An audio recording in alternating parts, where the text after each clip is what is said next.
Putri berkata. Terus ayah bukain baju Tante Sophie dan Tante Sophie bukain baju ayah.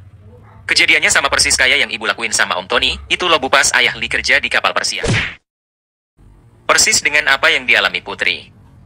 Putri yang baru kelas 6 SD, saat hendak pulang sekolah, ia melihat mobil ayahnya, parkir di semak-semak dan saat itu pun Putri mendekati mobil yang di dalamnya ada ayahnya bersama Tante Sophie, tetangganya. Sesampai rumah Putri pun cerita sama ibunya. Putri berkata, "Bu, tadi aku lihat mobil ayah parkir di semak-semak, Bu." Ibu menyaut, "Terus?" Putri pun berkata secara transparan, "Di dalam mobil ada ayah sama Tante Sophie, Bu." Ibu menyaut. Dengan wajah marah, "Stop, Nak. Jangan dilanjutin ceritanya, nunggu ayahmu pulang." 20 menit kemudian ayah pun pulang.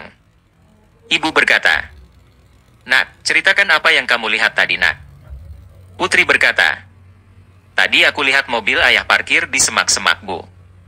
Ibu, lanjutkan, sambil ngasah golok. Putri berkata, "Di dalam mobil ada ayah sama Tante Sophie, Bu, tetangga kita itu loh, Bu."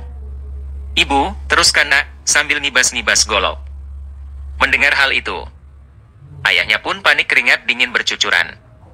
Putri berkata, "Terus ayah bukain baju Tante Sophie dan Tante Sophie bukain baju ayah. Kejadiannya sama persis kayak yang ibu lakuin sama Om Tony, itu loh Bu pas ayah Lee kerja di kapal persiar." Tiba-tiba, ayah pingsan, dan ibu pingsan. Putri pun panik dan menagis minta pertolongan tetangga saat melihat kedua orang tuanya pingsan. Dan saat itu Pak RT datang dan berusaha menenangkan Putri. Pak RT bersuara, "Kok bisa kayak gini, apa yang terjadi?" Putri pun menceritakan kejadian YG sama persis kayak cerita di atas. Dan tiba-tiba Pak RT pun pingsan. Ternyata Tante Sophie istrinya Pak RT. Putri pun lari meminta bantuan Pak Hansip setempat. Pak Hansip kaget melihat kejadian ini. Pak Hansip berkata, "Putri, kenapa semua terjadi kayak gini?" Putri pun berkata, "Ini terjadi karena ayah buka baju Tante Sophie di semak-semak, Pak. Persis apa yang dilakukan Om Hansip sama Tante Dina di kebun kopi kemarin."